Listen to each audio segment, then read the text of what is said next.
إن الحمد لله نحمده ونستعينه ونستغفره ونعوذ بالله من شرور أنفسنا ومن سيئات أعمالنا من يهده الله فلا مضل له ومن يضلل فلا هادي له وأشهد أن لا إله إلا الله وحده لا شريك له وأشهد أن محمدًا عبده ورسوله أما بعد فإن خير الحديث كتاب الله وخير الهدي هدي محمد صلى الله عليه وعلى آله وسلم وشر الأمور محدثاتها وكل محدثة بدعة وكل بدعة ضلالة وكل ضلالة في النار. قال الله تبارك وتعالى والذين اجتنبوا الطاغوت أن يعبدوها وأنابوا إلى الله لهم البشرى. میرے محترم دینی بھائیوں، پچھلے دروس میں وہ عبادات جو قلبی عبادات ہیں اس کے تعلق سے کچھ باتیں ہم دیکھ رہے تھے کہ ایک انسان کو ان عبادات میں بھی اللہ کے ساتھ کسی کو شریک نہیں کرنا چاہیے. ان عبادات میں سے ایک عبادت انابت ہے، اللہ کی طرف رجوع کرنا، اللہ کی طرف پلٹنا. اللہ تعالیٰ قرآن کریم میں فرماتا ہے والذین اجتنبوا الطاغوت ان یعبدوها، وہ لوگ جو طاغوت کی عبادت سے بچتے رہے، وانابوا الی اللہ، اور اللہ کی طرف پلٹے، اللہ کی طرف انہوں نے رجوع کیا، لہم البشریٰ، انہی کے لیے خوشخبری ہے. یہ سورہ زمر کی آیت ہے جس سے معلوم ہوتا ہے کہ انسان کو اللہ کے ہاں خوشخبری کے لائق بننے کے لیے دو کام کرنے چاہیے. موٹا موٹا حساب ہے. اگر ایک انسان چاہتا ہے کہ اللہ تعالیٰ کی خوشخبری کا مستحق بنے تو اس کو دو کام کرنے چاہیے. نمبر ایک، والذین اجتنبوا الطاغوت ان یعبدوها، وہ لوگ جو اس بات سے بچتے رہے کہ طاغوت کی عبادت کریں، یعنی طاغوت کی عبادت سے بچیں. وَأَنَابُوا إِلَى اللَّهِ، اور اللہ کی طرف پلٹے، اللہ کی طرف رجوع کیا، لَهُمُ الْبُشْرَى، انہی کے لیے خوشخبری ہے. تو معلوم ہے کہ زندگی بھر کا ایک مقصد بندے کا ہونا چاہیے کہ اللہ کے علاوہ جن کی عبادت ہوتی ہے ان سے اپنے کو ہمیشہ بچاتا رہے اور ہمیشہ اپنے آپ کو اللہ کی طرف لوٹاتا رہے. یہاں سوال یہ پیدا ہوتا ہے کہ طاغوت کا لفظ جو آیا ہے، طاغوت کا معنی کیا ہے؟ طاغوت عربی زبان میں طغا سے بنا ہوا ہے. طغا کا مطلب ہوتا ہے سرکشی کرنا، حد پار کر جانا.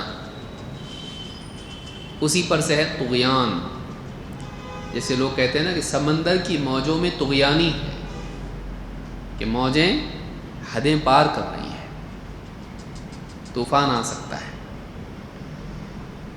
تو طغیان طغا سے ہے، اور طاغوت کا لفظ بھی طغا سے ہے، یعنی حد پار کر دینا. کیسے حد پار کرنا؟ تین اعتبار سے یہ کام ہوتا ہے اور تین چیزوں میں ہوتا ہے: عبادت میں، اطاعت میں، اتباع میں. اس کو یاد رکھیے، طاغوت کا جو لفظ آیا ہے یہ تین اعتبار سے ہوتا ہے. ایک عبادت کے اعتبار سے، دوسرے اطاعت کے اعتبار سے، تیسرے اتباع، پیروی، پیچھے چلنے، فالو کرنے کے اعتبار سے. معبود صرف ایک ہے، اللہ. اللہ کے سوا کوئی عبادت کے لائق ہے نہیں ہے. کسی اور کو، بندے کو بڑھا کے اتنا بڑا کر دیا کہ اس کو معبود کا مقام دے دیا. اس کو کیا بنا دیا؟ اس نے اس کو اپنے لیے طاغوت بنا دیا.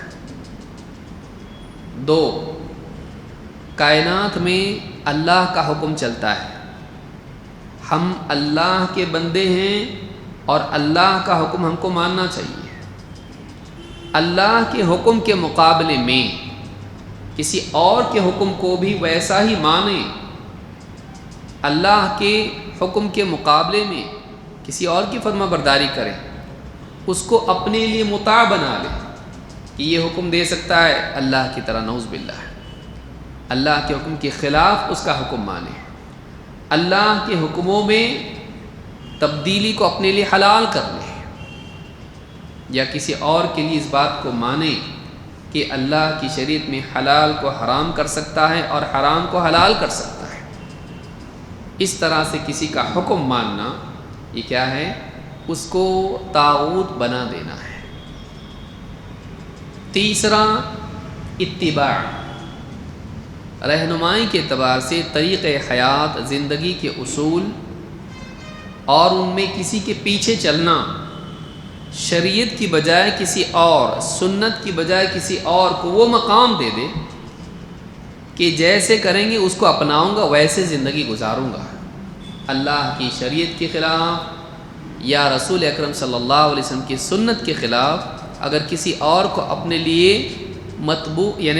متبوع بنا لیتا ہے، جس کی اتباع کی جائے، تو یہ کیا ہوتا ہے؟ اس نے طاغوت بنا لیا۔ تو جیسے کوئی پیڑ پودے پتھر وغیرہ کی عبادت کرنے لگ جائیں، کسی پیر کی قبر کی عبادت کرنے لگ جائیں، طاغوت بنا دیا اس کو عبادت میں۔ کسی بادشاہ، قبیلے کا سردار، خاندان کا بڑا شریعت کے خلاف حکم اس کے ماننے لگ جائیں، اس کو طاغوت بنا دیا اس نے۔ اسی طرح سے کسی پیر کو، کسی اپنے سماج کے بڑے کو، محبوب کو ایسا بنا لے کہ اس کے پیچھے چلتا ہے، جیسا وہ کرے ایسا کرتا ہے، جو بتائے رہنمائی دے اس کے پیچھے چلتا ہے، حلال حرام کی کوئی پرواہ نہیں کرتا ہے، تو اس کو اس نے کیا بنا دیا؟ رسول اکرم صلی اللہ علیہ وسلم کے بجائے کسی اور کو اس نے ماننا اس طرح سے شروع کیا کہ جیسا کریں گے میں کروں گا، جیسا بتائیں گے میں کروں گا۔ تو اتباع ان کی کرنے لگے، اس نے ان کو کیا بنا دیا؟ طاغوت۔ تو طاغوت تین چیزوں میں ہوتا ہے: عبادت، اطاعت اور اتباع۔ لیکن عام طور سے جو طاغوت ہوتا ہے وہ عبادت میں ہوتا ہے۔ اسی لیے اللہ نے کیا فرمایا؟ والذین اجتنبوا الطاغوت ان یعبدوها، وہ لوگ جو طاغوت کی عبادت کرنے سے بچتے رہے اور اللہ کی طرف پلٹ آئے، اللہ ہی کو معبود مانا، اللہ ہی کی عبادت کرتے رہے، ایسے لوگوں کے لیے آخرت میں خوشخبری ہے، یہ جنت میں جائیں گے، کامیاب ہوں گے، یہ اللہ کے مقرب ہیں۔ تو خوشخبری ان کو دی جو طاغوت کی عبادت سے بچیں۔ امام مالک رحمۃ اللہ علیہ فرماتے ہیں کہ کل من عبد یا کل ما عبد من دون اللہ فهو راض، ہر وہ شخص یا ہر وہ چیز، ہر وہ مخلوق، ہر وہ انسان جس کی اللہ کے سوا عبادت کی جائے اور وہ اس پر راضی ہو تو وہ طاغوت بن جاتا ہے۔ یہ تعریف اس اعتبار سے بھی بہت عمدہ ہے کہ عیسیٰ علیہ السلام کو لوگوں نے معبود بنایا، لیکن کیا عیسیٰ علیہ السلام اس پر راضی ہیں؟ تو ہم ان کو طاغوت بول سکتے نہیں۔ وہ اللہ کے نبی ہیں، اللہ کے رسول ہیں، لوگ ان کی عبادت کرتے ہیں، لیکن وہ اللہ کے نیک بندے بلکہ نبی اور رسول ہیں، بلکہ 5 اولو العزم من الرسل، رسولوں میں عظیم الشان رسولوں میں سے ہیں، وہ طاغوت نہیں ہے۔ ہاں لوگوں نے ان کو اپنی نسبت سے بنا دیا، یہ ان کا معاملہ ہے، حقیقت کے اعتبار سے وہ اللہ کے نبی اور رسول ہیں۔ تو کبھی ایسا بھی ہوتا ہے کہ وہ خود تو اس پر راضی نہیں ہوتا ہے، لیکن لوگ اس کو معبود بنا لیتے ہیں، تو یہ کیا ہے؟ ان کی عبادت سے بچنا۔ تو عیسیٰ علیہ السلام کا ہم انکار بھی کرتے، اقرار بھی کرتے ہیں۔ انکار کرتے ہیں کس چیز کا؟ وہ اللہ کے بیٹے ہیں کہ نہیں ہیں، بیٹے ہونے کا انکار، معبود ہونے کا انکار، لیکن نبی ہونے کا اقرار، رسول ہونے کا اقرار، بندے ہونے کا اقرار۔ تو معبود ہونے کا اقرار ہم نہیں کرتے ہیں، تو اس سے انکار کر دیں۔ تو جو طاغوت کی عبادت سے بچا اور اللہ کی عبادت کرتا رہا، ایسے انسان کے لیے کیا ہے؟ خوشخبری ہے۔ ہم زندگی بھر مرکزی حکم زندگی کا اس کو بنائیں، سینٹرل پلر ہماری زندگی میں یہ ہونا چاہیے، اللہ کی عبادت، طاغوت سے بچنا، یہ ہماری زندگی کا مرکزی حکم ہونا چاہیے۔ اور یہی وہی چیز ہے جس کا اللہ تعالیٰ نے رسولوں کو حکم دیا، ہر قوم میں، ہر امت میں جو رسول آئے ان کی دعوت کیا تھی؟ وَلَقَدْ بَعَثْنَا فِي كُلِّ أُمَّةٍ رَسُولًا أَنِ اعْبُدُوا اللَّهَ وَاجْتَنِبُوا الطَّاغُوتَ، ہم نے ہر امت میں ایک رسول بھیجا اس پیغام کے ساتھ کہ اللہ کی عبادت کرو اور طاغوت سے بچو۔ تو سارے رسولوں کی دعوت کیا تھی؟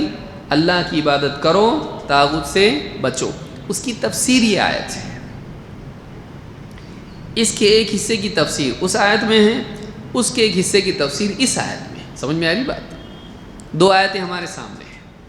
وَلَقَدْ بَعَثْنَا فِي كُلِّ أُمَّةٍ رَسُولًا أَنِ اعْبُدُوا اللَّهَ وَاجْتَنِبُوا الطَّاغُوتَ، ہم نے ہر امت میں ایک رسول بھیجا اس پیغام کے ساتھ کہ اللہ کی عبادت کرو اور طاغوت سے بچو۔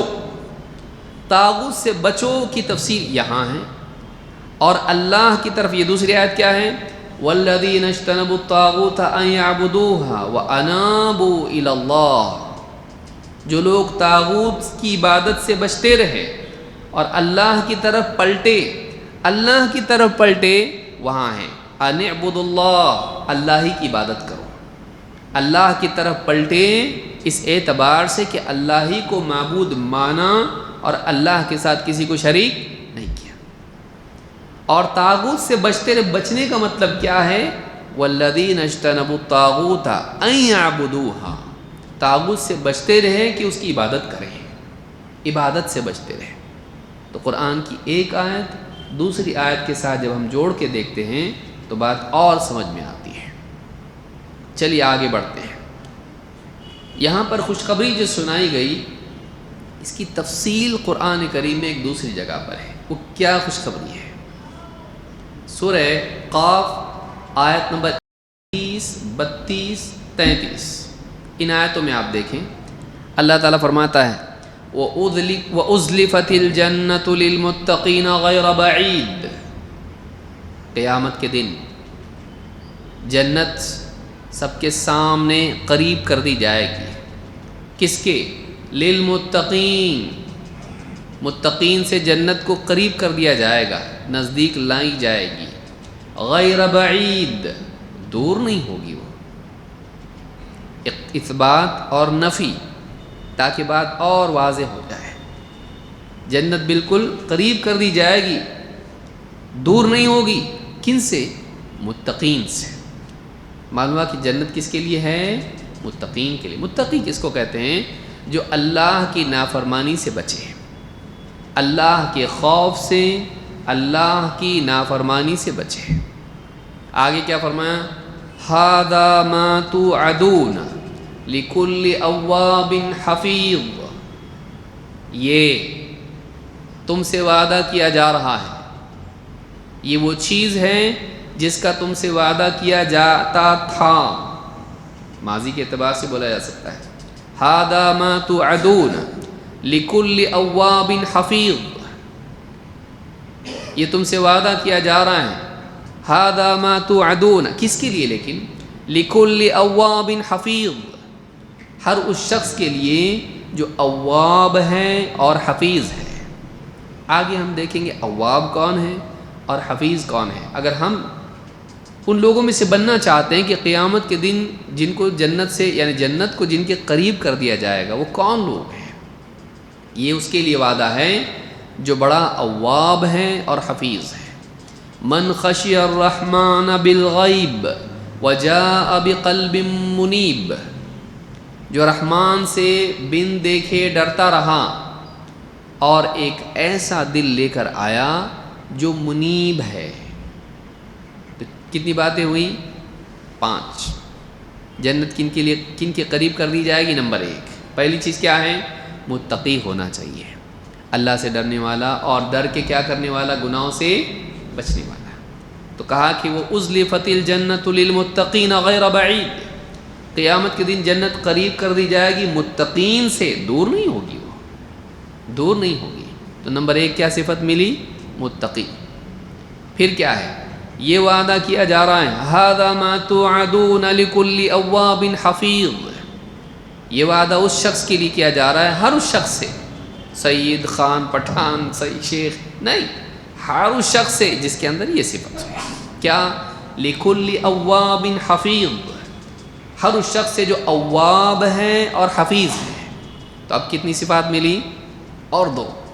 نمبر 1 اواب اور دوسری حفیظ. ٹھیک ہے. من خشی الرحمن بالغیب وجاء بقلب منیب. اور دو، جو رحمان سے ڈرتا رہا بن دیکھے، اور وجاء بقلب منیب، ایک ایسا دل لے کر آیا جو قلب منیب ہے، انابت اس میں ہے. کیا ہے یہ؟ 5 چیزیں ہوئی. علامہ سیوطی کہتے ہیں اللہ تعالیٰ کا فرمان لکل اواب، اواب کا مطلب ہوتا ہے، کہتے ہیں رجاع الی طاعت اللہ، اللہ کی فرما برداری کی طرف بار بار لوٹنے والا. جمعہ کی نماز پڑھا تو اگلے جمعہ تک چھٹی، ایسا ہے نہیں. شروع کی 10 روزے رکھ دیا پھر ڈائریکٹ رمضان کے اخیر میں نہیں. کہ جس کی فرما برداری موسمی نہ ہو، جس کی فرما برداری موسمی نہ ہو. بہت سارے لوگوں کی فرما برداری کیسی رہتی؟ موڈ آئے تو نماز پڑھیں گے، فری ہے تو نماز پڑھیں گے، یا حالات برے آئے تو اللہ کے بندے بنیں گے. تو ان کی عبادت کیسی رہتی ہے؟ کبھی کبھی جب دل بولے گا تب، جب وقت ملے گا تب، جب سیزن ہوگا تب. کون سا سیزن؟ رمضان کا. یا کوئی بڑی رات، جیسے ابھی گئی 2-1 دن پہلے ایک رات گئی نا، بڑی رات لیلۃ القدر تو ہے. اس کے علاوہ دوسری 2 مناتے ہیں کون سی؟ جن کا کوئی ثبوت نہیں. 15 شعبان آگے آئے گی، اس سے پہلے جاتی کون سی؟ 27 کتنی ہوتی؟ 27 رجب، ہاں، لیلۃ المعراج. اس دن خوب عبادت کریں گے، باقی چھٹی. تو ایسا نہیں کہ اس کی اطاعت جو ہے کبھی کبھار والی ہو. کہتے ہیں کہ اواب کا مطلب ہے رجاع الی طاعت اللہ، اللہ کی طاعت کی طرف، اللہ کی فرما برداری کی طرف بار بار لوٹنے والا. جیسے حدیث میں کیا آیا ہے کہ 7 لوگ جو جنت کے یعنی عرش کے سائے میں ہوں گے، ان میں سے ایک کون ہوگا؟ وہ بندہ جس کا دل مسجد سے لگا رہے، مسجد میں معلق رہے، جاتا ہے پھر آتا ہے، جاتا پھر آتا ہے. یعنی جس کی زندگی میں اللہ کی طاعت کا اہتمام ایسا ہو، ایک نیکی سے نکلا دوسری میں، دوسری سے نکلا تیسری میں، بار بار اللہ کی فرما برداری کرنے والا. ایک اواب. تیسرا، یہ دوسری صفت ہے. پہلی کیا ہے؟ متقی، گناہوں سے بچنے والا، اللہ سے ڈرنے والا، پرہیزگار. دوسرا اواب. تیسرا حفیظ. حفیظ کون ہے؟ کہتے ہیں حافظ لحدودہ، اللہ کی قائم کی ہوئی حدوں کی حفاظت کرنے والا. حفیظ کس کو کہتے ہیں؟ جو حفاظت کرے. تو یہاں حفیظ سے مراد کس کی حفاظت کرے بھائی؟ حفاظت کرے کس چیز کی؟ اللہ کی حدوں کی حفاظت کرے. اللہ تعالیٰ نے حدیں قائم کر دی، اس کے پار مت جانا. پانی پی سکتے، شربت پی سکتے، شراب نہیں پی سکتے، نکاح کر سکتے، زنا نہیں کر سکتے، تجارت کر سکتے، سود والا کام نہیں کر سکتے. تو اللہ تعالیٰ نے حدیں قائم کر دی گئی، یہ حلال یہ حرام. ان حدوں کو پار کر کے آگے نہیں جاتا، بلکہ ان حدوں کی حفاظت کرتا ہے، جس میں پار کرنے سے زیادہ معنی ہے کہ ان حدوں سے تھوڑا دور رہتا ہے، سیف رہتا ہے. حفاظت کرنا کا مطلب کیا؟ ان حدوں کو پھلانگنے سے محفوظ رہنا، ایسے زون میں رہنا کہ تھوڑے سے دھکے سے آدمی ادھر نہ چلا جائے. بعض اوقات کیا ہوتا ہے، انسان ایک دم کنارے رہتا ہے اور حالات آگے تو کیسا ہو جاتا، تھوڑا سا چلا جاتا غلط راستے پہ. تو یہ بھی نہیں رہنا، ایسا بھی نہیں رہنا، بلکہ حفیظ وہ ہے جو اپنے آپ کو ایسا بچا کے رکھے، حالات بھی آئے تو غلط میں نہیں جائے، حرام میں نہیں جائے. اواب ہو، اللہ کی طاعت کی طرف رجوع کرنے والا. حفیظ ہیں، اللہ کی حدود کو سنبھالنے والا، اس کی رعایت کرنے والا، ان کی حفاظت کرنے والا. تو ایک ہاں کے لیے ہے، کرنے کے کاموں کے بارے میں ہے، ایک نہیں کرنے کے کاموں کے بارے میں. سمجھ رہے ہیں فرق؟ اواب کس اعتبار سے ہیں؟ اللہ کا حکم پورا کرتا ہے، نماز پڑھو، روزہ رکھو، یہ کرو، جو اللہ نے حکم دیا ہے وہ پورا کرتا ہے. اور حفیظ کس بارے میں؟ یہ مت کرو، یہ مت کرو، یہ مت کرو. تو جو حدیں اللہ کی ہیں ان کی حفاظت کرتا ہے، بچتا ہے ان کو پار کرنے سے. تو ایک اوامر کے بارے میں ہے، دوسرے نواہی کے بارے میں. پھر کیا ہے؟ من خشی الرحمن بالغیب خافہ ولم یرہ، وہ رحمان سے ڈرتا ہے جبکہ اس کو دیکھا نہیں ہے. یعنی اس کو احسان کی حالت نصیب ہوتی ہے. احسان کیا ہے؟ آدمی اللہ کی عبادت اس طور پر کرے کہ گویا کہ اسے دیکھ رہا ہے. اگر وہ نہیں دیکھتا تو کم سے کم یہ تو ہے کہ اللہ اس کو دیکھتا ہے. تو اس کو ہمیشہ خوف لگا رہتا ہے کہ اللہ مجھے دیکھ رہا ہے. تو اللہ کو بن دیکھے ڈرنا، اللہ کا استحضار دل پر ہمیشہ طاری رہنا. کوئی نہیں دیکھ رہا، کون دیکھ رہا؟ اللہ تعالیٰ. من خشی الرحمن، یہ بھی عجیب ترکیب ہے. رحمان سے کیا معلوم ہوتا ہے؟ سوچئے اس کو. رحمان کون؟ رحم کرنے والا. اس سے تو غفلت پیدا ہونا چاہیے نا. رحم کرنے والا کیا کرتا؟ معاف کر دیتا، بہت رحم والا ہے. لیکن اللہ نے لفظ کیا لایا؟ من خشی اللہ نہیں کہا یہاں پہ. کیا کہا؟ من خشی الرحمن بالغیب، کہ جو رحمان سے ڈرتا ہے. خشیت خوف کو کہتے ہیں، ڈر کو کہتے ہیں. ایسا ڈر جیسے ہم نے دیکھا جس میں علم ہو.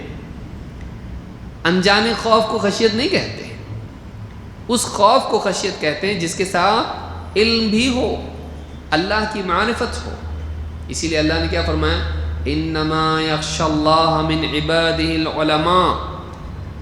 اللہ تعالیٰ سے اس کے بندوں میں وہی ڈرتے ہیں جو علم والے ہیں.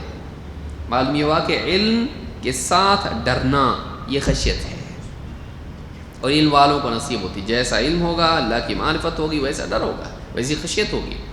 تو یہاں پر رحمان کے ساتھ کہا کہ رحمان مانتا ہے وہ میرا رب رحمان ہے، بڑا رحم والا ہے، لیکن وہ اتنا علم والا ہے، اتنا سمجھدار ہے، اس کی معرفت میں نقص نہیں.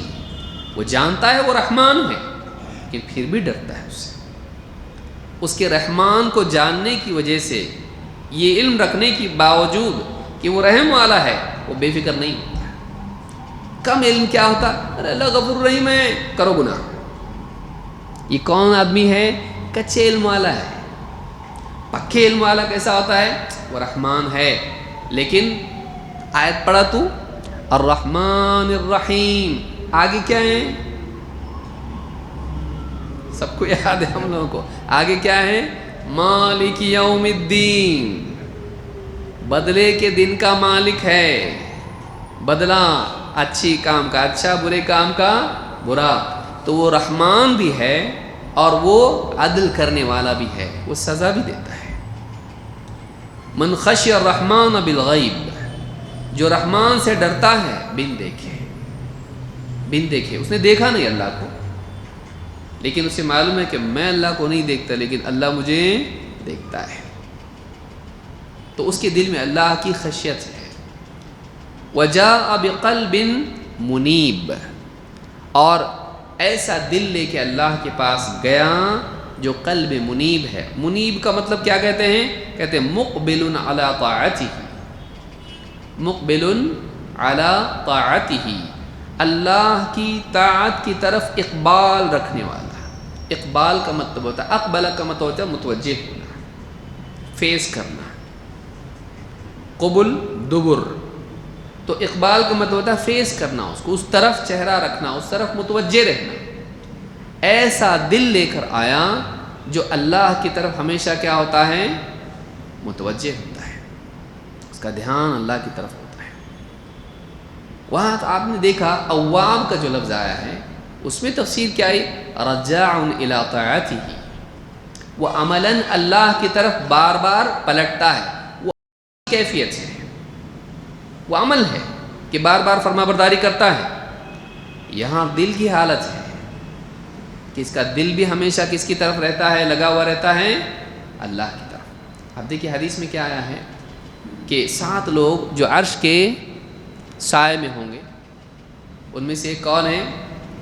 رجل ذکر اللہ خالیا ففاضت عیناہ، وہ بندہ جو تنہائی میں اللہ کو یاد کرے اور اسے رونا آ جائے، اس کی آنکھیں نم ہو جائے۔ تو تنہائی میں تو آدمی آرام کرتا ہے یا پھر گناہ کرتا ہے۔ تنہائی کا جو وقت ہوتا ہے یہ کیا ہوتا ہے؟ غفلت اور معصیت کا، لذت اور معصیت۔ لیکن وہ بندہ ایسا ہے کہ تنہائی میں بھی اللہ کو نہیں چھوڑتا، اس کا قلب اللہ سے منقطع نہیں ہوتا، بلکہ تنہائی میں اللہ کے احسانات کو یاد کر کے اور اپنی کوتاہیوں کو یاد کر کے اسے شرم آتی ہے، حیا آتی ہے اللہ سے، اور وہ روتا ہے اللہ کی محبت میں اور اللہ کے خوف سے۔ ہر انسان کی کیفیت الگ ہوتی ہے، یا کبھی کیفیت ایسی ہوتی، کبھی ایسی ہوتی ہے۔ کبھی سوچتا کیا اللہ نے سب کچھ تو دیا، اور کچھ بھی نہیں دیا تو اللہ نے کتنا اچھا دین دیا۔ کچھ نہیں بھی دیا اگر اللہ نے تو کیا دیا؟ سب پیارا دین دیا جس میں ہماری آخرت کی نجات ہے۔ ایسا میں نے کیا کیا تھا جو اللہ نے مجھ کو ہدایت دی؟ تو سوچتا ہے، سوچ کے اس کو احساس ہوتا ہے، شکر سے اس کے آنسو نکلتے ہیں، کتنا اچھا اللہ ہے کہ مجھ کو ہدایت تو دی۔ یا پھر کبھی سوچتا ہے کتنی غلطیاں میں نے کی، اللہ نے کھلایا پلایا، نعمتیں عطا کی، سب کچھ دیا، کہ میں نے اللہ کا کیا حکم پورا کیا، کتنی نافرمانی اللہ کی۔ تو اللہ تعالیٰ سے حیا کر کے روتا ہے۔ کبھی ڈرتا ہے جہنم، آخرت میں، قبر کا معاملہ، اور گھبرا کے آنکھوں سے آنسو نکل آتے ہیں۔ کبھی خوف کے آنسو ہوتے ہیں، کبھی ندامت کے، کبھی محبت کے، کبھی شوق کے آنسو ہوتے ہیں۔ اس کا دل دنیا میں نہیں لگ رہا، اس کو لگا کب جاتا میں اللہ کے پاس، اللہ سے ملنا ہے مجھ کو، اللہ کی طرف اس کا دل رجوع کر رہا ہے۔ تو کیفیات بندوں کی الگ الگ ہوتی ہیں، یا ایک بندے کی کیفیات مختلف احوال میں الگ الگ ہوتی ہے، لیکن اس کا قلب ہمیشہ کس سے متعلق رہتا ہے؟ اللہ سے۔ مقبل علی طاعتہ، اللہ کی فرما برداری کی طرف متوجہ رہنا، ایسا دل جس میں ہمیشہ ایک کے بعد ایک اللہ رب العالمین کی عبادت اور اس کی طاعت کی نیت ہو، کہ اب یہ کرنا ہے، اب یہ کرنا ہے، اب یہ کرنا ہے، دل اسی میں لگا رہتا ہے۔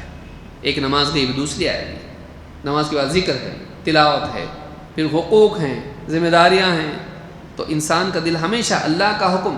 اور واقعی علم کیا ہے؟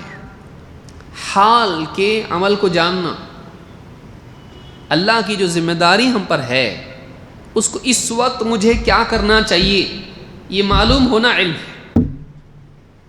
علم کا مقصود یہی ہے کہ بندہ ہر حال میں اللہ کا امر جانتا ہو، اب مجھے کیا کرنا چاہیے۔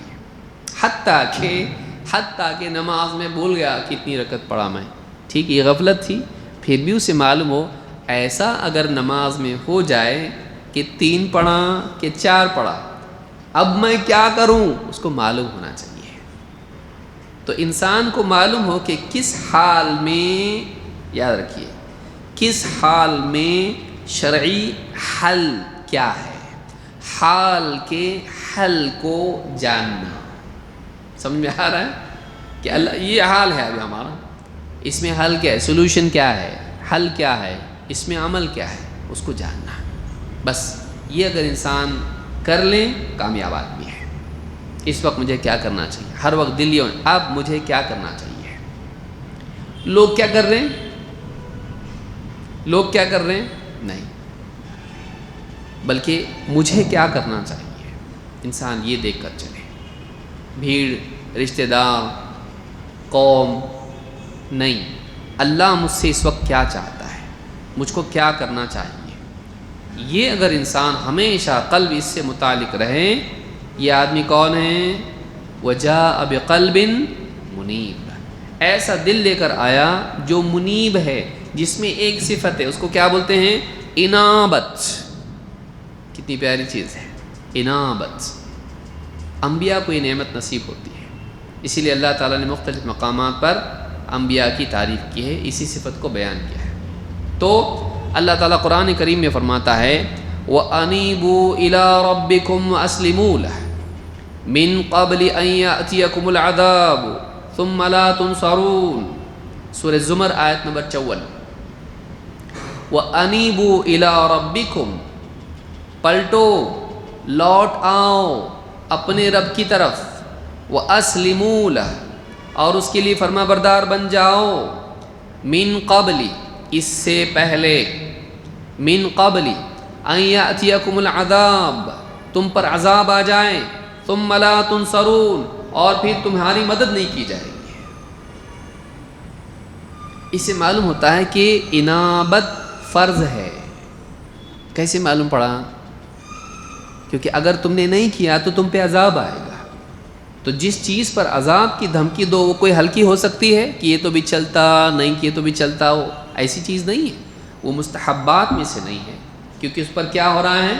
عذاب کی دھمکی دی جا رہی ہے۔ پلٹو، انابت اختیار کرو، اسلام اختیار کرو، اس سے پہلے کہ تم پر عذاب آ جائے اور تمہاری مدد نہ ہو۔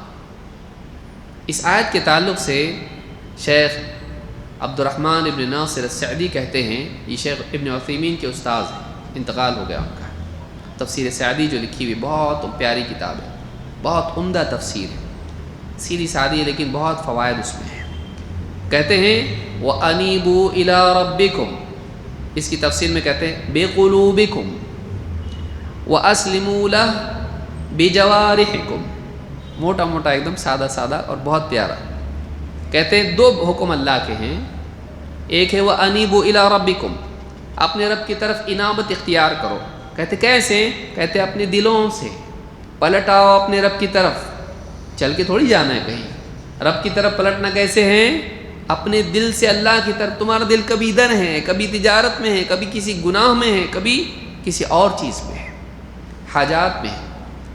اپنے دل سے تم کبھی معصیت میں ہے، اپنے دل سے پلٹ آؤ کس کی طرف؟ اللہ کی طرف۔ اور کہتے ہیں وَأَسْلِمُوا لَهُ، اس کے لیے فرما بردار بن جاؤ۔ کہتے بِجَوَارِحِكُمْ، اپنے جوارح سے، اپنے وجود سے، اپنے آنکھیں، اپنے ہاتھ پاؤں، جو بھی تمہارے جوارح ہیں، جارحہ کہتے ہیں جسم کے حصوں کو، خصوصاً ہاتھ اور پاؤں، ان سے تم کیا کرو؟ اللہ کے لیے فرما بردار بن جاؤ۔ سر سے پاؤں تک اللہ کی فرما برداری جسم کے اعتبار سے، اور دل اللہ تعالیٰ نیت کے اعتبار سے، محبت کے اعتبار سے، اور جتنی بھی صفات ہیں ان سے تم اللہ کی طرف پلٹ آؤ۔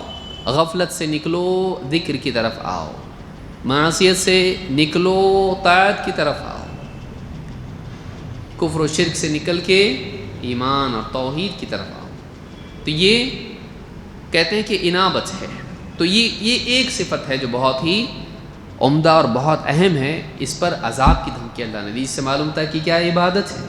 جس چیز کا اللہ حکم دے، جس کی فضیلت اللہ بیان کرے، جس پر اللہ انعام دے، اور جو نہ کرے تو اللہ عذاب بھیجے، وہ چیز کیا ہے؟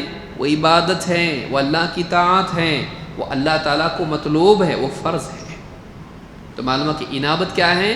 اپنے دل سے اللہ کی طرف متوجہ ہو جانا، پلٹ آنا، اس کو کیا کہتے ہیں؟ انابت۔ چاہے گناہ ہوا ہو یا نہیں، خالی گناہ ہوا تو اللہ کی طرف پلٹتے ہیں؟ نہیں، بلکہ انسان اپنی راحت سے، نیند سے اٹھا، سب سے پہلے کس کی یاد؟ موبائل۔ آج ہمارے یہ حال ہے، نیند سے بیدار ہوا، سب سے پہلے کیا ہونا چاہیے؟ الحمدللہ الذی احیانا بعدما اماتنا والیہ النشور۔ سب سے پہلے دن شروع ہونا چاہیے کس سے؟ تمام تعریف اللہ کے لیے ہے، جس نے ہمیں زندہ کیا جب کہ ہمیں موت دے چکا تھا، مرا ہوا ہی نہیں رہنے دیا، اٹھایا، ایک موقع اور دیا، ایک دن اور دیا آخرت کی کامیابی کے لیے۔ وَإِلَيْهِ النُّشُورُ، لیکن ہمیشہ رہنے والے نہیں یہاں پہ ہم لوگ۔ ایک دن ملا، لیکن ایک دن تو جانا ہی ہے، پلٹ کے اس کے ہی پاس جانا ہے۔ تو زندگی پر شکر کیا اور زندگی کے خاتمے کو یاد کیا۔ سمجھ رہے ہیں؟ ہم دعاؤں کو ویسا پڑھنے لگیں جیسا پڑھنا چاہیے تو ہماری زندگی بدل جائے۔ یہ جو انابت ہے یہ کیسے حاصل ہوتی ہے؟ رسول اکرم صلی اللہ علیہ وسلم کی جو دعائیں ہیں ان کو خالی سمجھ کے پابندی سے پڑھنا، بس آدمی ہمیشہ اللہ سے اس کا دل جڑا رہے گا، بھائی چاہے قمیص پہن رہا ہو یا پاجامہ، چاہے کھانا کھا رہا ہو یا استنجا، چاہے بازار میں ہو یا مسجد میں ہو یا گھر میں ہو، ہر حال میں اس کا دل اللہ کی طرف بار بار پلٹتا رہے گا۔ آسان طریقہ اس کا یہ ہے کہ مسنون اذکار کا اہتمام، منیب بننا ہے، یہ آسان طریقہ اس کا ہے، سمجھ کے پڑھنا اس کو۔ چلیے آگے بڑھتے ہیں۔ ایک اور چیز استعانت ہے، مدد چاہنا۔ استعانت اللہ سے مدد طلب کرنا، مدد مانگنا، اللہ سے مدد چاہنا۔ شیخ الاسلام محمد ابن عبد الوہاب رحمہ اللہ فرماتے ہیں وَدَلِيلُ الْإِسْتِعَانَةِ قَوْلُهُ تَعَالَى إِيَّاكَ نَعْبُدُ وَإِيَّاكَ نَسْتَعِينُ وَفِي الْحَدِيثِ وَإِذَا اسْتَعَنْتَ فَاسْتَعِنْ بِاللَّهِ۔ کہتے ہیں کہ استعانت بھی عبادت ہے، اس کی دلیل کیا ہے؟ کہتے ہیں اللہ تعالیٰ کا فرمان کہ بندہ اللہ سے دعا کرتے ہو کیا کہتا ہے؟ ایاک نعبد و ایاک نستعین، اے اللہ ہم تیری ہی عبادت کرتے ہیں۔ اے اللہ محذوف ہے اس میں، یعنی کس سے کہہ رہا ہے یہ؟ اللہ سے۔ کون کہہ رہا ہے؟ بندہ۔ اللہ نے ہم کو دعا بھی سکھائی، تیرے کو دعا بھی نہیں آتا مانگنے، اللہ سکھا رہا ہے کیسا مانگنا اللہ سے۔ تو اللہ تعالیٰ کیا بتا رہا ہے ہم کیسے بولیں اللہ سے؟ ہم ایاک نعبد، تیری ہی عبادت کرتے اللہ، و ایاک نستعین، اور تجھی سے مدد چاہتے ہیں، تجھی سے استعانت کرتے ہیں۔ استعانت لفظ ہے استعانہ کا مطلب ہوتا ہے مدد مانگنا، مدد مانگنا، عون سے ہے یہ، اعانہ یا استعانہ۔ تو استعانت کیا ہے؟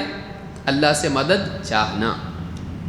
کہتے ہیں کہ دلیل اس کی کیا ہے؟ ایاک نعبد و ایاک نستعین، اے اللہ ہم تیری عبادت کرتے ہیں اور تجھی سے مدد طلب کرتے ہیں۔ استعانہ سے ہے مدد مانگنا، اعانہ کا مطلب ہوتا ہے مدد کرنا۔ استعینوا مدد مانگو، مدد طلب کرو، واستعینوا بالصبر والصلاۃ مدد چاہو، مدد مانگو، مدد طلب کرو۔ کیسے؟ صبر سے اور نماز سے، یعنی صبر کر کے اللہ سے، نماز پڑھ کے اللہ سے، ان کو ذریعہ بناؤ اللہ کی مدد کا۔ تو صبر کرو گے مدد ملے گی، نماز پڑھو گے مدد ملے گی۔ تو ایاک نعبد و ایاک نستعین، ہم تیری ہی عبادت کرتے ہیں کسی اور کی نہیں، اور تجھی سے استعانت کرتے ہیں کسی اور سے نہیں۔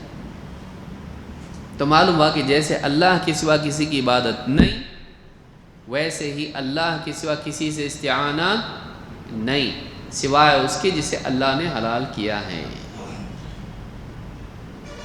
آپس میں ایک دوسرے سے مدد مانگنا اللہ نے کیا کر دیا؟ ہمارے لیے حلال کیا۔ کیسے؟ اللہ نے کیا فرمایا؟ وَتَعَاوَنُوا عَلَى الْبِرِّ وَالتَّقْوَى وَلَا تَعَاوَنُوا عَلَى الْإِثْمِ وَالْعُدْوَانِ۔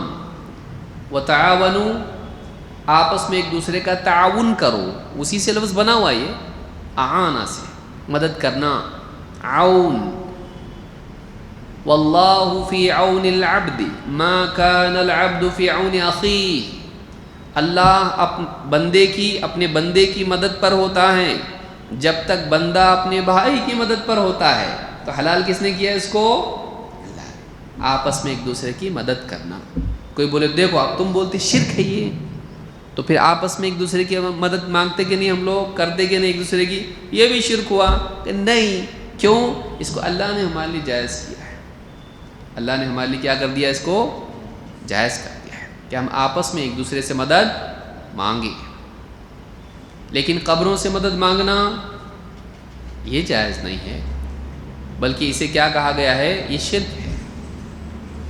جنات سے مدد مانگنا یہ کیا ہے؟ یہ شرک ہے کہ آدمی جنات کو پکارے، جنات کی پناہ مانگے۔ جاہلیت میں کیا کرتے تھے لوگ؟ آگے بھی آئے گا وہ استعانہ، استغاثہ اور استعاذہ وغیرہ میں، تو جنات سے مدد مانگتے تھے، جنات کی پناہ مانگتے تھے، کہیں جا کے پڑاؤ ڈالتے تھے تو ان کو پکارتے تھے کہ وہ کیا کریں؟ ہم اس بستی کے سردار جن کی پناہ مانگتے ہیں، مت ستاؤ ہم کو۔ تو جنات بولتے دیکھو کیسا ڈرتے اپنے سے، وہ اور سرکش ہو جاتے تھے اور ستاتے تھے. تو سورہ جن میں اللہ نے ان کا قول ذکر کیا ہے، وَأَنَّهُ كَانَ رِجَالٌ مِّنَ الْإِنسِ يَعُوذُونَ بِرِجَالٍ مِّنَ الْجِنِّ فَزَادُوهُمْ رَهَقًا. انسانوں میں سے کچھ مرد لوگ جنات میں سے کچھ مردوں سے ان کی پناہ مانگتے تھے، تو کیا ہوا؟ فَزَادُوهُمْ رَهَقًا، تو انہوں اس سے کیا ہو گئے؟ وہ کس میں بڑھ گئے؟ گناہ میں بڑھ گئے. یہ گناہ میں بڑھ گئے، وہ سرکشی میں بڑھ گئے.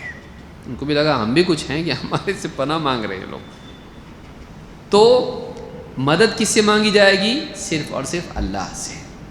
ایاک نعبد و ایاک نستعین. اس میں علماء نے قاعدہ بیان کیا ہے کہ مدد مانگی جائے گی 3 اعتبار سے، 3 شرطیں پوری ہونا چاہیے. الحی، الحاضر، القادر. یاد رکھیے اس کو. نمبر 1، جس سے مدد مانگ رہے ہو کیا ہونا چاہیے؟ زندہ. 2، حاضر ہونا چاہیے.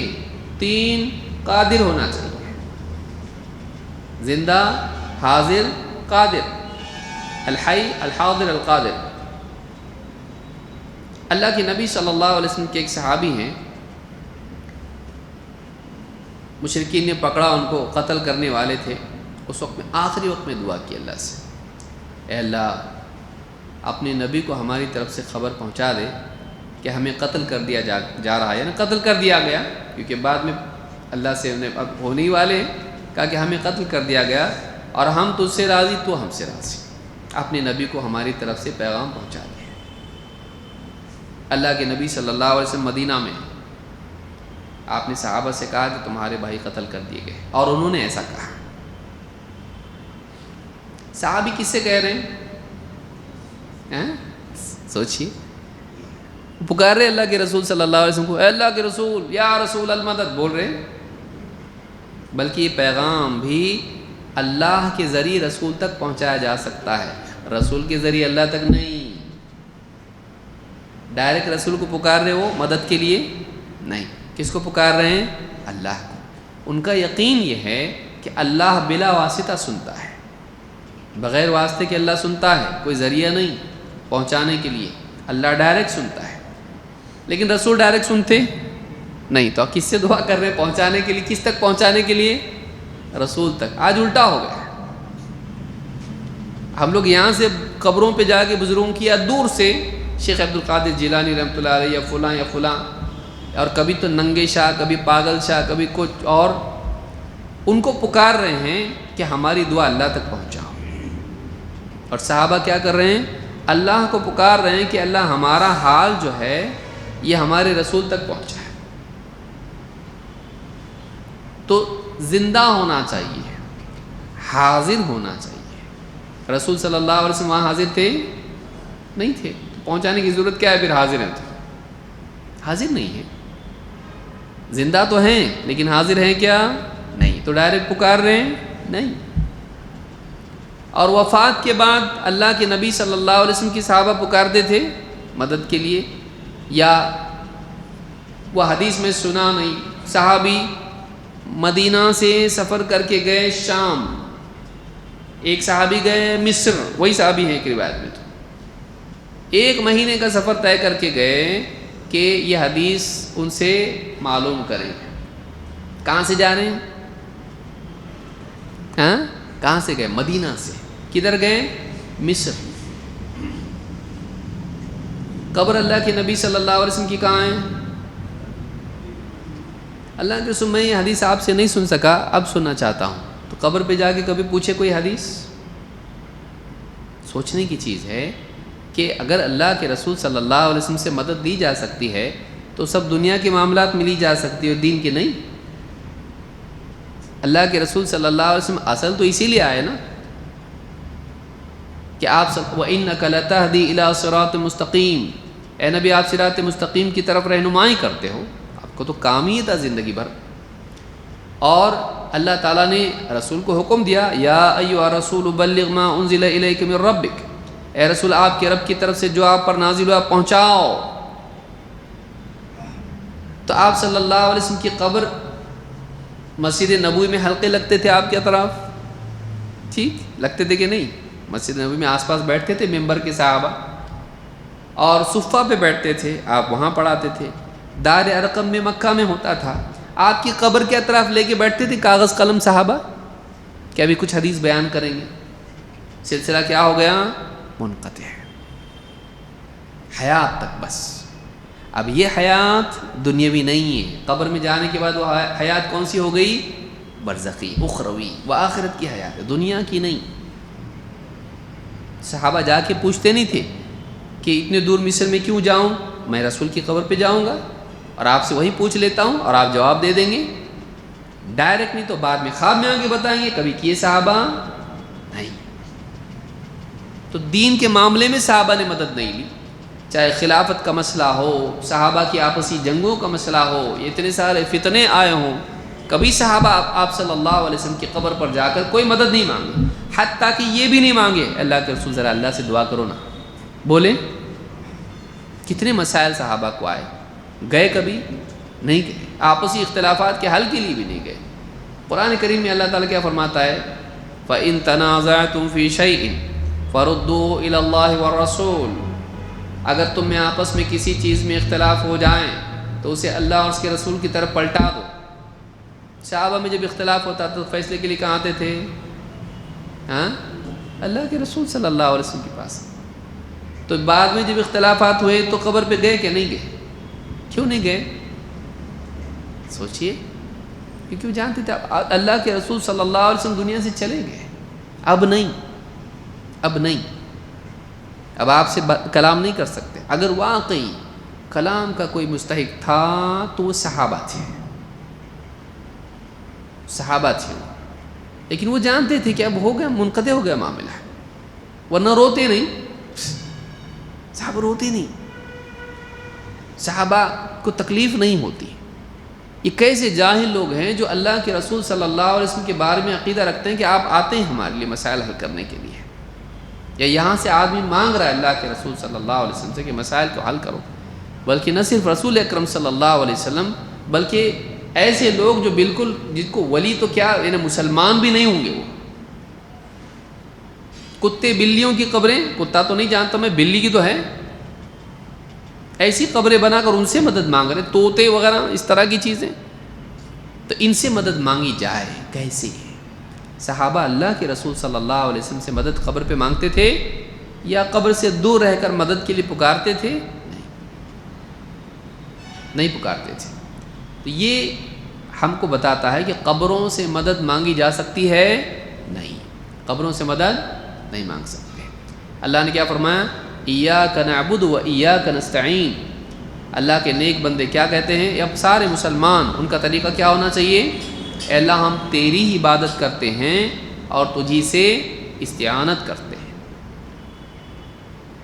اس میں عموم کے بعد خصوص ہے، تو یاد رکھیے، علمی مسئلہ اس میں یاد رکھیے کہ اس کو کہتے ہیں الخصوص بعد العموم۔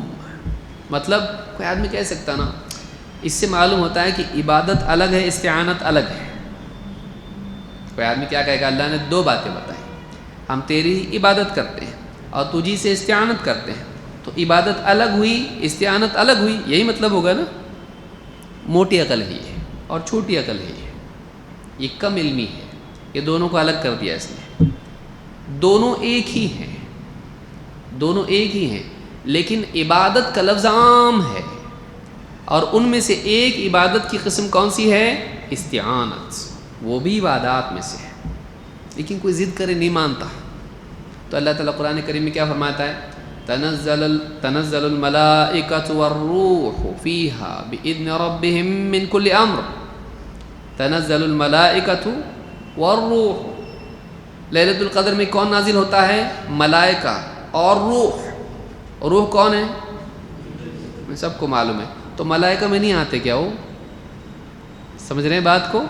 اللہ نے کہا ملائکہ اور روح نازل ہوتے ہیں اس رات میں، تو ملائکہ میں جبریل آتے کہ نہیں آتے؟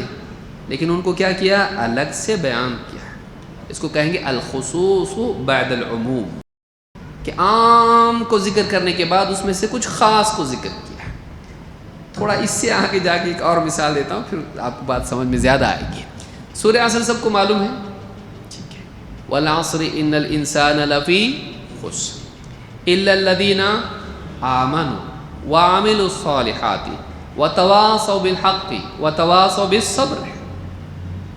قسم زمانے کے انسان خسارے میں ہے، ہاں مگر وہ لوگ جو ایمان لائے اور نیک عمل کیے اور ایک دوسرے کو حق بات کی یا حق کی وصیت کرتے رہیں اور ایک دوسرے کو صبر کی وصیت کرتے رہیں. تو اس سے معلوم یہ ہوا کہ صبر کی وصیت کرنا، حق کی وصیت کرنا نیک عمل میں نہیں آتا. ہاں بول رہے کچھ لوگ صحیح ہے. ہم ایک دوسرے کو بولیں حق پہ جمے رہو، یہ نیک عمل نہیں ہے نا؟ کیا ہے؟ تو اللہ نے اس کو پہلے بیان کر دیا نا. سوائے ان لوگوں کے جو ایمان لائے اور نیک عمل کرتے رہے اور ایک دوسرے کو حق بات کی وصیت کرتے رہے، ایک دوسرے کو صبر کی وصیت کرتے رہے. تو حق کی وصیت اور صبر کی وصیت نیک عمل ہے کہ نہیں؟ لیکن اللہ نے اس کو کیا کیا؟ کاٹ کے بیان کیا. کیوں؟ اس کی عظمت اور اہمیت کی وجہ سے. سمجھ میں آیا؟ اس کی عظمت کی وجہ سے، اس کی اہمیت کی وجہ سے.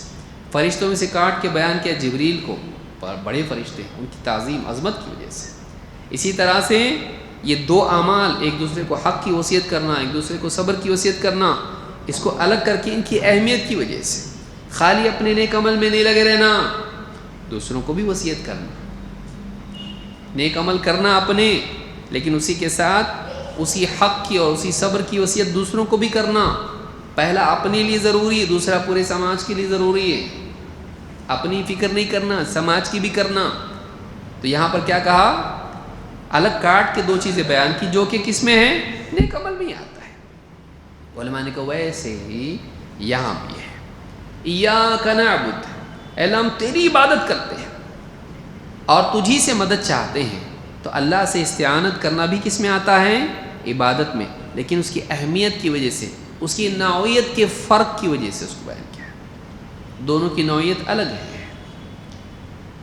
خالص عبادات میں سے استعانت کی ایک الگ معاملہ اس کا ہے. مثلا ہم اللہ کا ذکر کر رہے ہیں، اس میں ہماری کوئی ضرورت کا پہلو جڑا ہوا ہے نہیں، وہ تو اللہ کا حکم کر رہے. اللہ تعالیٰ کا ذکر کرو، نماز پڑھو وغیرہ جتنے اعمال ہیں، عبادت ہم کر رہے ہیں، اللہ نے حکم دیا ہم کر رہے ہیں. لیکن ہماری ضرورتوں کا کیا؟ تو استعانت ایک ایسی عبادت ہے جس سے ہماری ضرورت بھی جڑی ہوئی ہے. اس کی نوعیت تھوڑی الگ ہے کہ اس میں بندے کی اپنی حاجات کا معاملہ بھی ہے کہ مجھ کو یہ چاہیے، اللہ سے مانگ رہا بندہ ہے. ذکر میں وہ بات نہیں ہے، نماز میں وہ بات نہیں ہے، اور بھی دوسری بہت ساری عبادات ہے، اللہ سے ڈرنا، ان سب میں وہ بات نہیں ہے. لیکن استعانت میں کیا ہے؟ ایک بندے کی حاجت کا پہلو بھی ہے. اس لیے اللہ نے اس کو کاٹ کے الگ سے بیان کیا.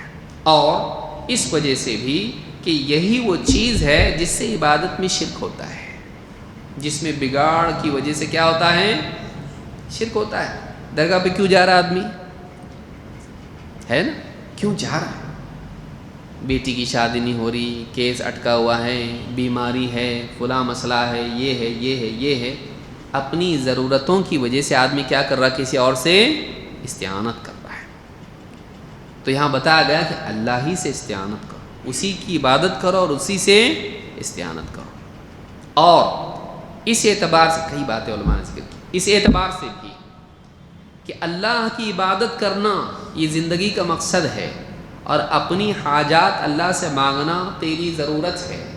ضرورت کا نمبر مقصد سے بعد میں آنا چاہیے. تیری ضرورت کا مقصد، جو تیری زندگی کا مقصد ہے، وہ کیا؟ اللہ کی عبادت اور اللہ سے مدد مانگنا اپنے لیے، چاہے وہ دینی بھی ہو سکتا، دنیا بھی ہو سکتا ہے. تو اپنے لیے کچھ مانگنا تیری کیا ہے؟ ضرورت ہے. ضرورت مقصد پر مقدم ہوگی؟ ہاں کہ نہیں؟ نہیں، مقصد ضرورت پر مقدم ہونا چاہیے. اسی لیے اللہ رب العالمین نے قرآن کریم میں کیا فرمایا؟ وَمَا خَلَقْتُ الْجِنَّ وَالْإِنسَ إِلَّا لِيَعْبُدُونَ. میں نے جنات اور انسانوں کو صرف اپنی عبادت کے لیے پیدا کیا ہے. ابھی عبادت ہوا؟ مَا أُرِيدُ مِنْهُمْ مِنْ رِزْقٍ. وما اريد ان يطعمون، میں ان سے رزق نہیں چاہتا اور یہ بھی نہیں چاہتا کہ مجھے کھلائیں. آگے کیا کہا؟ ان اللہ هو الرزاق ذو القوة المتین، یہ تو اللہ ہے جو الرزاق ہے، قوت والا ہے، شدید ہے. تو اللہ نے عبادت کا ذکر کیا اور رزق کو جوڑا، کیونکہ رزق ہی وہ مسئلہ ہے جس کی وجہ سے عبادت میں خلل آتا ہے اور شرک ہوتا ہے. توحید میں بھی خلل آتا اور اللہ کی عبادت کی ادائیگی میں بھی خلل آتا ہے. تو اللہ نے انسان کی حاجت کو نمبر 2 پہ بیان کیا ہے اور مقصد کو نمبر 1 پر. ایسے کئی مقامات ہیں قرآن میں. تو یہاں پر بھی اللہ تعالیٰ نے یہ ذکر کیا انسان کا مدد مانگنا اللہ سے، تابع کر دیا عبادت کے. اس اعتبار سے بھی اللہ نے اس کو نمبر 2 پہ رکھا کہ جب تو عبادت کا حق ادا کر دے گا تو اللہ سے مدد لینے کا حقدار بن جائے گا. یہاں بتایا گیا عبادت کر، مدد لے، عبادت کر اور اللہ کی مدد حاصل کر. ایاک نعبد و ایاک نستعین، جسے اللہ نے قرآن کریم میں کیا فرمایا؟ فاعبدہ وتوکل علیہ. فاعبدہ، تو اللہ ہی کی عبادت کر اور اسی پر توکل کر. توکل کر، اپنے مسائل کے حل اسی کو سونپ دے، وہ کرے گا، لیکن تو اللہ کی عبادت پہلے کر اور اس کے بعد اپنے سارے معاملات کس کو سونپ دے؟ اللہ کو. جب تو عبادت کا حق ادا کرے گا تو اللہ کو سونپ دے، اللہ تیرے مسائل حل کرے گا. تو عبادت کا حق ادا کر، اللہ تیری مدد کرے گا. تو یہاں پر بھی جو ہے ایاک نعبد و ایاک نستعین میں اس طرف بھی اشارہ ہے کہ اگر تو اللہ کی عبادت کا حق ادا کریں، اللہ کا واقعی صرف اور صرف اللہ کا بندہ بن جائیں تو اللہ کی مدد تیرے ساتھ ہوگی. جیسے اللہ تعالیٰ قرآن کریم میں فرماتا ہے الیس اللہ بکاف عبدہ، کیا اللہ کافی نہیں اپنے بندے کے لیے؟ تو یہاں پر بتایا گیا کہ بندگی کفایت، بندہ واقعی بن جا اللہ کا، اللہ کافی ہو جائے گا تیرے لیے. وَمَن يَتَوَكَّلْ عَلَى اللَّهِ فَهُوَ حَسْبُهُ، کہ جو اللہ پر توکل کرتا ہے اللہ اس کے لیے کافی ہو جاتا ہے، اللہ تعالیٰ کافی ہوتا ہے. اسی طرح سے حدیث میں جیسے کہا گیا آگے استعانت کی دلیل ایک قرآن سے ہم نے دیکھی، کون سی موٹی موٹی دلیل؟ ایاک نعبد و ایاک نستعین. اس کے بعد حدیث سے کیا دلیل ہے؟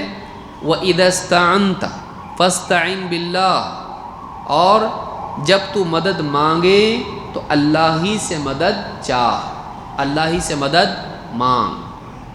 یہ کس کا حکم ہے؟ اللہ کے نبی صلی اللہ علیہ وسلم کا. کس کو سکھایا تھا؟ عبداللہ ابن عباس رضی اللہ عنہما کو، جب وہ کم عمر نوجوان بچہ، چھوٹی عمر کے تھے. کہے بچے کچھ باتیں سکھاتا ہوں، یاد رکھنا اس کو. اور اس میں سے ایک بات یہ تھی کہ جب تجھے مدد کی ضرورت ہو، مدد چاہیں تو کس سے مانگنا؟ یہ کہا مجھ سے مانگنا، اللہ والوں کی قبر پہ جا کے مانگنا، انبیاء سے مانگنا، ستاروں سے مانگنا، جنات سے مانگنا، فرشتوں سے مانگنا. کس سے مانگنا؟ مدد چاہے تو کس سے چاہ؟ اللہ سے. تو یہ حکم کس کا ہے؟ اللہ کے رسول صلی اللہ علیہ وسلم کا. اس کو پورا کرنا ضروری ہے. تو اس سے معلوم ہوتا ہے کہ اللہ تعالیٰ کی عبادت کی جائے اور اللہ ہی سے مدد چاہی جائے. اس کی تفصیل انشاءاللہ ہم اگلے درس میں دیکھیں گے، استعانت کے تعلق سے مزید باتیں کیا ہیں. لیکن مومن جب جانتا ہے کہ سب چیزوں پر قادر اللہ ہے تو کسی اور سے کیوں مدد مانگے ہو، کسی اور کو کیوں پکارے مدد کے لیے؟ اسباب کے دائرے میں ٹھیک ہے ایک دوسرے سے مدد لینا اللہ نہیں جائز کر دیا، لیکن اللہ کو چھوڑ کے مردوں کو پکار رہا ہے، اللہ کو چھوڑ کے جو لوگ قبروں میں دفن ہیں ان کو پکار رہا ہے، جبکہ اللہ زندہ ہے. اللہ تعالیٰ قرآن کریم میں فرما رہا ہے فَتَوَكَّلْ عَلَى الْحَيِّ الَّذِي لَا يَمُوتُ، تو اس ذات پر بھروسہ رکھ جو زندہ ہے، جسے موت نہیں آئے گی. خالی زندہ ہے نہیں کہا موت نہیں آئے گی، کیونکہ بہت سارے لوگوں کو ہم یہ کہتے ہیں قبر میں ہیں، زندہ ہیں تو مانگو مدد. لوگ کہتے ہیں نا وہ زندہ ہے اپنی قبر میں. اللہ نے کہا اس ذات پر بھروسہ رکھ جو زندہ ہے اور اسے موت نہیں آتی.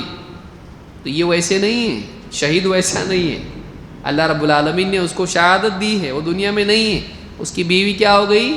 بیوہ ہو گئی، بچے یتیم ہو گئے. وہ اس معنی میں زندہ نہیں ہے جس معنی میں قتل ہونے سے پہلے تھا، ورنہ بیوی بیوہ نہیں ہوتے اور بچے یتیم نہیں ہوتے۔ میرے ابا زندہ ہے بولتے، میرا شوہر زندہ ہے، میں دوسرا نکاح کیسے کروں؟ تو اگر اس معنی میں زندہ ہوتا تو بیوی دوسرا نکاح کر سکتی؟ قرآن کی جو آیت ہے جو اکثر 4 نکاح میں پیش کی جاتی ہے، فَانْكِحُوا مَا طَابَ لَكُم مِّنَ النِّسَاءِ مَثْنَىٰ وَثُلَاثَ وَرُبَاعَ، اپنی پسند کی جن خواتین سے چاہو نکاح کرو، 2 3 4 یہ کب ہوا؟ جب جنگ میں کئی صحابہ شہید ہو گئے تو اس وقت میں یہ آیت نازل ہوئی تاکہ وہ گھر بس جائیں۔ تو زندہ تھے تو پھر نکاح بیویاں کیسے کریں گی؟ تو بات یہی ہے کہ وہ زندگی ویسی نہیں جیسی دنیاوی ہوتی ہے، وہ دنیا کی زندگی نہیں ہے، وہ برزخی زندگی ہے۔ تو اس کو یاد رکھنا چاہیے۔ بہت سارے لوگ یہ سمجھتے ہیں کہ زندہ ہے کا مطلب جیسے ہم زندہ ہیں تو ہم پکار رہے ہیں تو سن رہے ہو، نہیں۔ اِنَّكَ لَا تُسْمِعُ الْمَوْتَى، اللہ نے کہا تم مرے ہوئوں کو سنا نہیں سکتے۔ اِنَّكَ لَا تُسْمِعُ الْمَوْتَى، جن کو موت آ چکی ہے تم انہیں سنا سکتے نہیں۔ اور اگر زندہ بھی مان لیا جو اس معنی میں جو آدمی سویا ہوا ہو زندہ بھی ہو تو سنتا ہو، تو زندہ ہونا اس بات کے لیے کافی نہیں کہ وہ سنے گا، کیونکہ زندہ ہوتا ہے لیکن سویا ہوا ہوتا ہے، نہیں سنتا۔ اور کتنی آواز دیا تو آیا نہیں، گھر میں سو رہا تھا، کتنے فون کیا میں نے، رنگ بج رہی لیکن تو اٹھایا نہیں فون، اور میں سو گیا تھا، سب تھک کے سویا تھا نا، آواز ہی نہیں آئی مجھ کو۔ تو مطلب زندہ کو بھی آواز نہیں آتی، ایسا ہو سکتا ہے نا؟ ضروری نہیں کہ حیات کا ہونا سماع بھی لائے، یاد رکھیے اس بات کو۔ حیات کا ہونا سماع کے ساتھ جڑا ہوا یقیناً نہیں ہے کہ زندہ ہے تو سنتا بھی، ضروری ہے نہیں ہے۔ اچھا پھر جو دفن کیا جاتا ہے نیک، اس کو فرشتے کیا کہتے ہیں سوال جواب کے بعد؟ نم کنومۃ العروس، ویسے سو جا جیسے پہلے رات کی دلہن سوتی ہے، کوئی اس کو ڈسٹرب نہیں کرتا ہے، اور تو جا کے ڈسٹرب کر رہا اس کو۔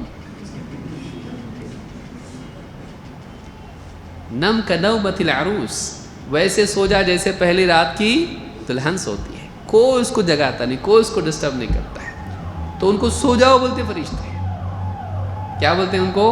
سو جاؤ۔ تو ضروری نہیں کہ وہ سن رہا تمہاری، اگر اس کو حیات مانے بھی تو اس طرح کی حیات وہ ان کی ہے نہیں کہ سنتے۔ قبر میں جو ہیں ان کو ہم سنا نہیں سکتے، سنانے کی کوشش کر کے بھی نہیں سنا سکتے۔ یہ نہیں کہا کہ وہ نہیں سنتے، وہ کہا کہ تم سنا ہی نہیں سکتے ان کو۔ کس سے خطاب ہے؟ اپنے رسول سے، اللہ کے نبی صلی اللہ علیہ وسلم کو اللہ کہہ رہا ہے آپ نہیں سنا سکتے، ہم کون ہیں پھر سنا سکتے ہم لوگ؟ اِنَّكَ لَا تُسْمِعُ الْمَوْتَى، اِنَّكَ میں مراد کون ہے؟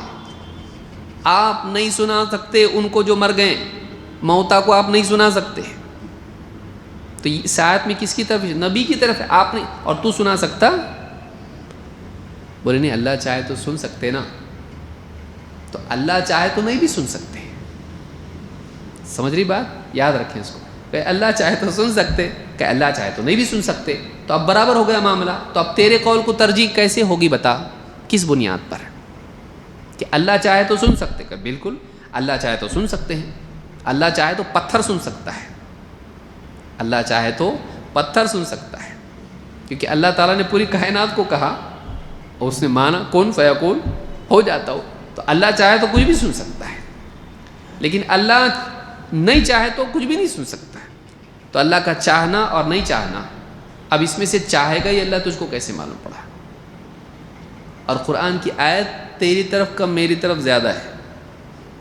قرآن میں اللہ نے کیا فرمایا؟ وَمَا أَنْتَ بِمُسْمِعٍ مَّن فِي الْقُبُورِ، اے نبی آپ ان کو نہیں سنا سکتے جو قبروں میں دفن ہیں۔ تو اب نبی نہیں سنا سکتے اور تو سنا سکتا، تو اللہ نے وہاں کیوں نہیں کہا کہ اللہ تعالیٰ سنائے گا؟ ان اللہ یسمع من یشاء وما انت بمسمع من فی القبور، اللہ جس کو چاہتا ہے سناتا ہے، آپ اے نبی قبروں میں دفن والوں کو سنا سکتے نہیں۔ تو وہ اللہ کی مشیت کے ساتھ جڑا ہوا ہے، قانون یہ ہے کہ نہیں سن سکتے سوائے ان کے جن کو اللہ چاہے۔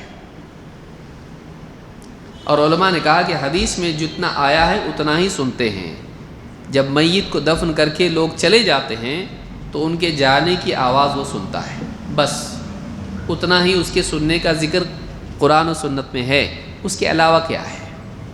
سنا سکتے؟ تو اس لیے اصل اس میں یہ ہے کہ مردے نہیں سنتے سوائے اس موقع کے جس کا ذکر کتاب و سنت میں آیا ہے، تو ہم اس سے دلیل پکڑ سکتے؟ ان اللہ یسمع من یشاء، اس کی مشیت کے ساتھ اللہ نے اس کو جوڑا ہے، علی الاطلاق نہیں رکھا ہے، اس کو یاد رکھیں۔ تو اسی کے ضمن میں ہے، چونکہ اسی لیے میں نے بات کہی کہ قبر والوں سے مدد مانگنا جائز نہیں ہے۔ جب اللہ سے مانگ سکتے تو کسی اور سے مانگنے کی ضرورت نہیں ہے۔ اللہ تعالی ہم سب کو سمجھ عطا فرمائیں، اور مزید باتیں انشاءاللہ استعانت سے متعلق اگلے درس میں ہم دیکھیں گے۔ اقول ھذا واستغفر اللہ لی ولکم۔